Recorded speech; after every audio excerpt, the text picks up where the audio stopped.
What's up, you guys? Welcome back to my channel, and today we're going to be talking about the new He-Man movie that's coming out. It's that time of year again when news and rumors of a new He-Man movie start circulating around. So maybe this time it's going to be different, but this movie has been stuck in development purgatory for like 10 years. So before we go into the current movie, I wanted to give a brief overview of the history of He-Man and media, He-Man, how that's all been.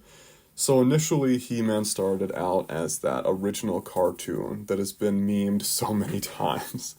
It started in 1983, was met with a lot of success, really well received, went for 2 years until 1985. Initially, it was created mostly as a way to promote and sell Masters of the Universe action figures from Mattel. Each episode was kind of like almost a commercial for the different toys you could buy.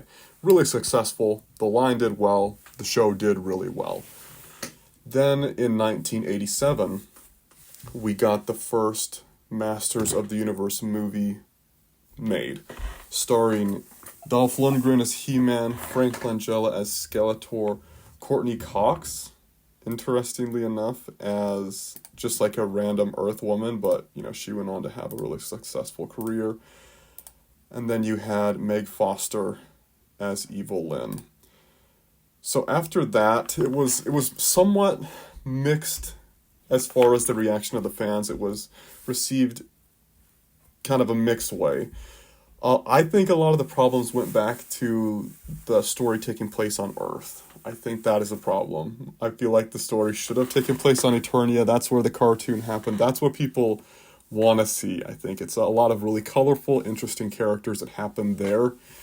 I don't know why they made the choice for it to happen on Earth. Maybe there just wasn't the money or the technology to really develop that Eternian world, and it's easy to do an Earth world because it's here already. You have all the stuff on Earth already, so who knows, but wasn't received extremely well.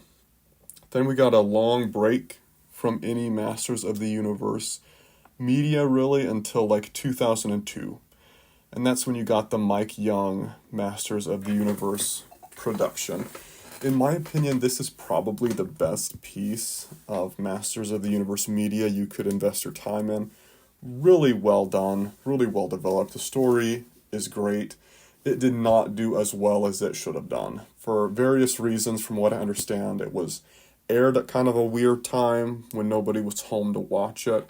It was aired out of order, so it didn't make, as much sense to people because it needs to be seen in order to make sense. So who knows, for whatever unfortunate reason, didn't do as well as it should have done. It really is well made, in my opinion. Again, created mostly as a way to market Masters of the Universe action figures for Mattel. They were trying to, resurrect the line, bring back the success that it had before. It did, fine, but nowhere near as good as it should have done. We got another kind of long break until 2021 when we got the Netflix Masters of the Universe Revelation movie. So much momentum was behind that to be successful. A lot of people really were excited about it, and it kind of fell flat in my opinion. The reason being it was marketed as He-Man and the Masters of the Universe, kind of the He-Man Skeletor show, like the original was. It was supposed to be a continuation of that original 1983 cartoon, just with like updated animation, a little bit more adult, but it really turned into the Teela show and Evil Lynn show, which is like not horrible if that's what you market it as, but it was marketed as, He-Man and Skeletor like it was before. And so I don't know how it did in the mainstream. Maybe people who had no idea what He-Man was initially were fine with it, but I didn't even watch it because it got such terrible reviews from the He-Man fan base that I didn't even want to, taint He-Man for myself, so I did not even watch it. So, surprisingly, the creators of the show seemed to hear and act upon the feedback from that original Revelation series, because the sequel series, Revolution, was much better. I think I did watch that one. It was much, much better. They made it the He-Man and Skeletor show. Teela was not as different and kind of annoying in that one. She was the same person as she was before. Great origin story for Skeletor. Really cool origin story. I liked that one. I think it did a good job, but sadly, a lot of the momentum that they had was lost. The faith that was there when they made that first kind of less good revelation, segment, just lost a ton of that momentum.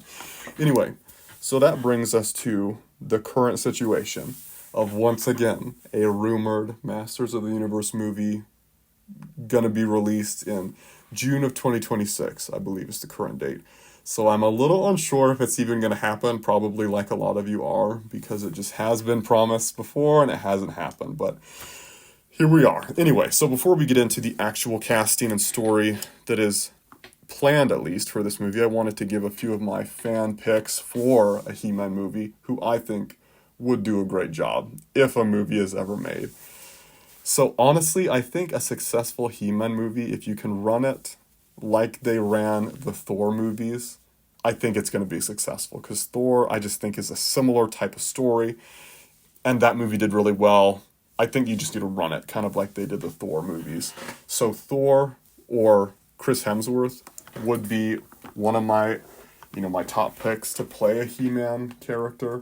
I think he's even been approached to play He-Man, but he turned down the role because it was so similar to Thor and didn't want to typecast himself, which makes sense, I guess.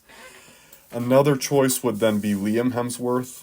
I think he would do a great job as well. Henry Cavill, his performance in The Witcher. I know it's not exactly the same as He-Man is, but it's similar-ish. Like The Witcher, Thor, He-Man, kind of similar-ish. I think he would do a great job as He-Man. He does a great job as everything, but I think he'd do a great job there. For Skeletor, a really obvious choice is going to be William Dafoe. He would do an excellent Skeletor. He's like the perfect villain for anything. He did a great Green Goblin. He would have done a great Joker, but he'd do an awesome job as Skeletor. I'd love to see that happen. Another potential choice that would be great would be Charles Dance, the gentleman who played Tywin Lannister from Game of Thrones. He did a great job there. He did a great job as, I think he did Nosferatu in the Dracula Untold, like a vampire. Really cool vampire there. He would do a great job. Another potentially great choice would be Michael Shannon. He played Zod in The Man of Steel. I think he was a super great Zod, super interesting and captivating actor to watch. Those would be my choices for kind of the leading roles. Let me know in the comments down below if you agree with those or if you would, pick somebody else in your ideal, fan pick for a He-Man movie. Okay, but now getting back to reality, who are the picks for the actual, scheduled movie at this point? So we have Nicholas Gazeltine to play He-Man. We have Jared Leto to play Keldor/Skeletor, Idris Elba to play Man-at-Arms, Camila Mendes to play Teela, and Alison Brie to play Evelyn. So right off the bat initially, I don't have a huge problem with any of these people. Nicholas Gazeltine, no idea who he is, but visually, really handsome looking guy. He looks like He-Man. I think he'd do a great job. Idris Elba, like I've already mentioned, how He-Man, in my opinion, just do it like they did Thor, and it'll be great. He was in Thor. I think he'd be a great Man-at-Arms. Jared Leto, it's interesting. He'll do a great Keldor. He looks just like Keldor. He'll do a great job. I don't know how he'll do with Skeletor. I really don't. Part of me wonders if they should, kind of how people did it with Darth Vader. James Earl Jones did the voice, and then David Prowse did the body. Hayden Christensen was Anakin. Somebody else was Darth Vader. Even in the Revolution Netflix show, Mark Hamill did the voice of Skeletor, and William Shatner did the voice of Keldor. So they split up those two people because they kind of are very different. One of them's kind of a normal person, then he gets cursed and becomes another different person. So I wonder if it wouldn't be wise to split up that part and maybe, keep Jared Leto as Keldor, but get somebody like William Dafoe, maybe, to play Skeletor. Anyway, yeah, so I don't really have a ton of opinions on the actors. A lot of them are kind of unknown to me, but I don't think it'd be terrible. The huge question in my mind comes down to the script, because I don't know, there's just some reasons to be nervous. There have been some statements like this is going to be really different from, the Masters of the Universe that we're used to, and that kind of sends up some red flags for me. We keep hearing that kind of thing today, like, oh, Snow White is so outdated, we're going to do something different that people are going to like, and it's like, no, just give me the Snow White that I liked growing up. Or, Star Wars. We got to change Star Wars and make everyone insane and ruin all the other stuff from the original Star Wars that actually people liked. Anyway, that kind of thing has been happening a lot recently. And so I'm nervous when people are like, we're smarter than the one that did well that people liked. We're going to do something really different. So we'll see. The story, as I understand it, is He-Man, kind of similar to Superman, is stranded on Earth as a child, kind of without any memory of his past life in Eternia as a boy. He's like a 10-year-old boy stranded on Earth, doesn't remember who he is, from what I understand. Very similar to a Superman origin story. Who knows if he has any residual powers, kind of like Superman did, that he has to grapple with, and if he's a little different, kind of like Superman, or if he's just normal as heck. He's just a typical Earth person without anything special about him. Anyway, he grows up, he turns 30, he gets connected back to the Power Sword, connected back to Eternia, realizes who he is, fights to save the world. The story progresses from there. So, could this work? I don't know, maybe. Superman works. It's really similar to the Superman origin story. Thor works. It's not crazy different from the Thor story, where Thor is on Asgard as a man, though. So he's really connected to Asgard, would die for Asgard, banished to Earth as a man, figures it out, gets back. I don't know.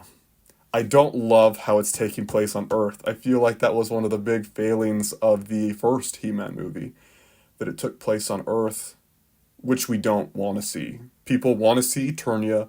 They want to see all those people from the original show, like Trapjaw, doing his Trapjaw thing. They want it to be, honestly, like that 2002 Mike Young cartoon. I really feel like that's what people want to see, but just in movie version. So the 2002 cartoon, I think, should be the story. Very close to that.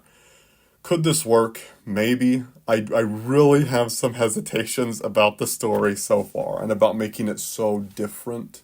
And that's an exciting thing, because, oh my gosh, we have had that story a lot recently. And it's usually just not true. It's usually a lot worse than if they had just stuck to the original thing that's literally already been vetted and proven to be well accepted by the fans.